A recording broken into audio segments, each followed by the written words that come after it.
Oui, donc on va passer sur la première diapo. Donc le bilan, en fait, plutôt qu'en fait de vous détailler les chiffres, en fait, vous allez pouvoir, on vous enverra le PowerPoint. Hein, mais je pense que ce qui est intéressant, plutôt que de refaire en fait l'historique complet, c'est de constater maintenant on arrive effectivement au bout de cette deuxième version de certification V 2014 qui a eu en fait qui a connu pour certains d'entre vous, en fait, pour certains établissements, je dirais, qui a eu un volet un petit peu désagréable, parce que justement, la durée d'emprunt a fait que euh, un certain nombre d'établissements ont dû passer une deuxième visite V 2014 avec, même si on était sur le même manuel, en fait, des exigences de la Haute Autorité de Santé qui avait sérieusement augmenté par rapport à la première visite et qui a créé quelques mauvaises surprises, bon, qui ont été formidablement bien gérées par les établissements compte tenu des circonstances. On va pas rappeler la crise sanitaire, hein, tout le monde est encore relativement dedans. Euh, Malgré ça, bon, la Haute Autorité de Santé a tenu compte, en fait, a essayé de tenir compte euh, lorsque c'était possible, justement des complications que ça représentait. Et on arrive à l'issue de cette version V 2014 avec les résultats que vous avez sous les yeux. Hein. Je ne vais pas détailler les A et les B.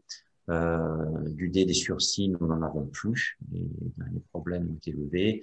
Il nous reste quelques établissements en fait pour lesquels essentiellement on est en attente de résultats. On a deux établissements, un dans le 14 et puis un dans l'Orne, euh, qui ont fait une visite de suivi très récente et pour lesquels c'est pareil, on espère de bons résultats. En fait, les derniers établissements vous voyez, trois obligations dans le Calvados, une dans la Manche, et six dans l'Orne. Ça concerne donc 2, 3, 4, 5 établissements au total, sachant qu'en fait, on devrait avoir les résultats très, très, très prochainement. Donc, diapo suivante. Là, un petit suivi qu'on fait en fait à l'agence, où en fait on a détaillé, mais je vais l'expliquer sur les diapositives suivantes. On détaille un petit peu les décisions positives, les décisions négatives. Ça permet simplement, au-delà de l'observation des chiffres comme ça, de voir quels sont les problèmes qui reviennent le plus souvent. Et l'avantage que ça procure, c'est simplement d'adapter les programmes de travail. Hein. Cette fois, c'est une information pour Calva, c'est une information pour l'ARS, c'est une information pour les autres structures régionales d'appui, comme le Médit par exemple, parce qu'on a eu de façon chronique, là encore, des difficultés hein, sur le management de la prise en charge médicamenteuse. Donc, ça nous a permis en fait de cibler en fait les difficultés, de rencontrer en fait les établissements qui rencontraient des difficultés dans ce domaine-là, et puis d'essayer de trouver en fait les solutions, ou même parfois des dépasser le benchmark avec d'autres établissements qui permettaient en fait d'avancer de façon positive sur ces établissements. Vous avez en bleuté dans le tableau là justement les obligations d'amélioration qui subsistent, sachant à titre indicatif, c'est dans les 7 premières colonnes, là, jusqu'au grosso modo, jusqu'à la gestion sur l'organisation de prise en charge médicamenteuse, qu'on a eu le plus parce que c'est un tableau vivant hein, qui a évolué au fil du temps. Mais c'est sur la première partie du tableau qu'on a eu sur cette V 2014, hein, première série de visites et deuxième, qu'on a eu justement le plus de difficultés. Diapo suivante. Alors là, je vais pas traîner sur cette diapo-là.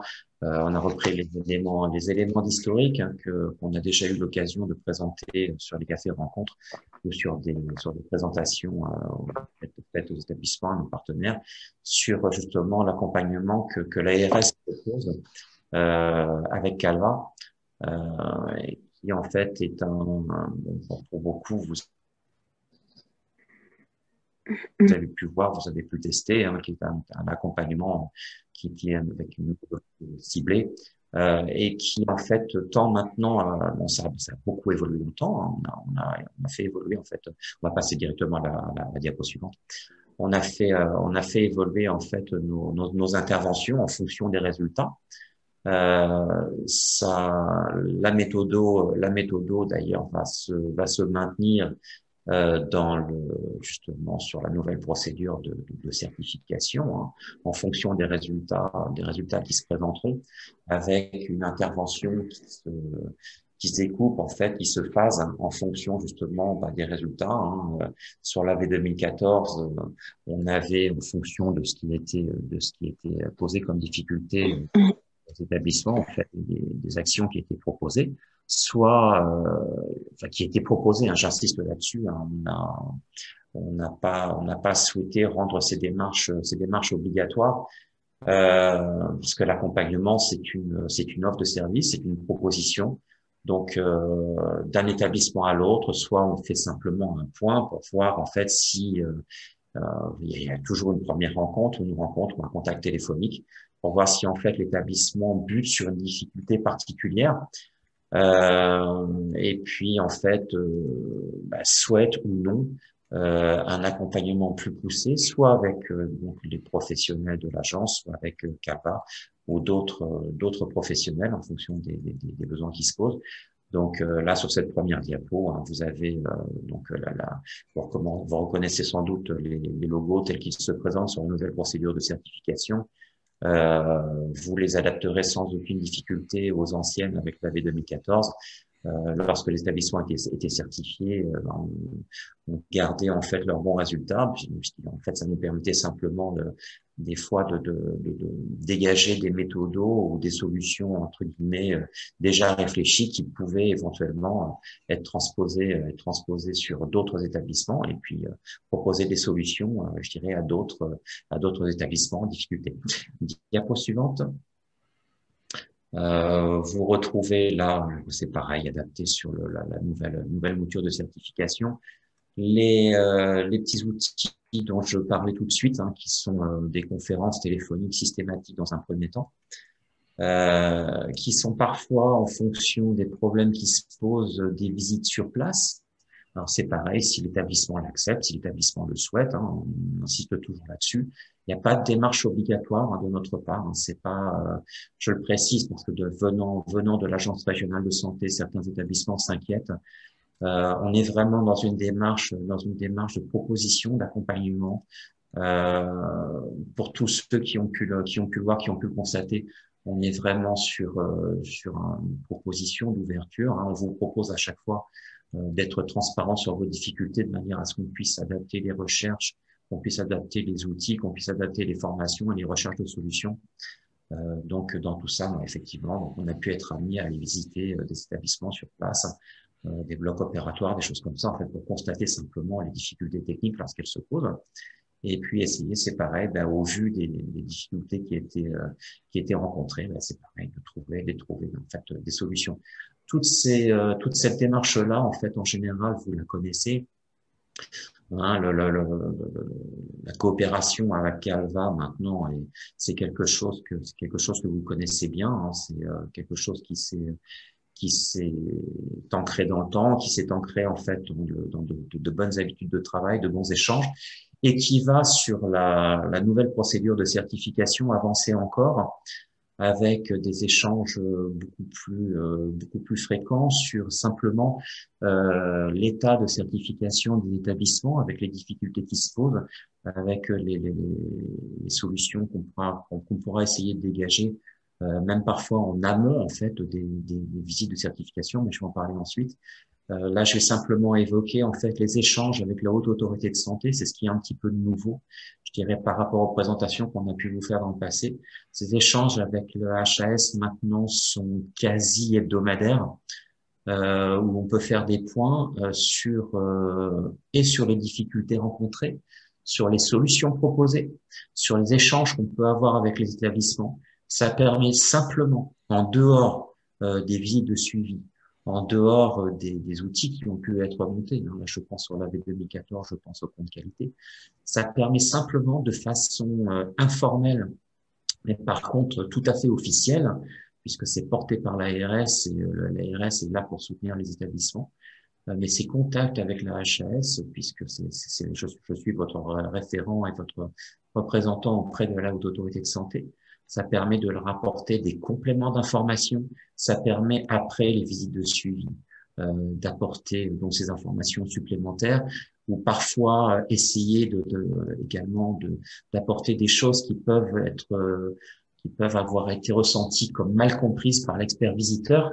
Et en fait, c'est un contact avec la haute autorité de santé qui, notamment sur la fin de la V 2014, a permis de lever pas mal de difficultés et de barrières qui subsistaient de manière à ce qu'on puisse progresser et puis simplement expliquer à la haute autorité de santé que ce soit l'ARS, que ce soit Calva, on était derrière les établissements pour justement essayer, quand c'était possible, de vous apporter des outils et des solutions. La haute autorité de santé, notamment notre référent, Monsieur Kéribin à la haute autorité, qui notre capitaine de région a pu justement relayer toutes ces informations auprès de la commission de manière à ce qu'on puisse se lever au fur et à mesure la difficulté. Diapo suivante. Vous avez à l'écran, attendez, je suis désolé, mais j'ai sur mon propre écran des messages d'alerte qui s'affichent que j'enlève, voilà, pour y voir plus clair. Je vous ai décrit jusqu'ici, je dirais, puis je vais être très bref sur celle-ci, ce qu'on faisait en fait en aval des résultats de certification, c'est-à-dire une fois que le résultat est connu.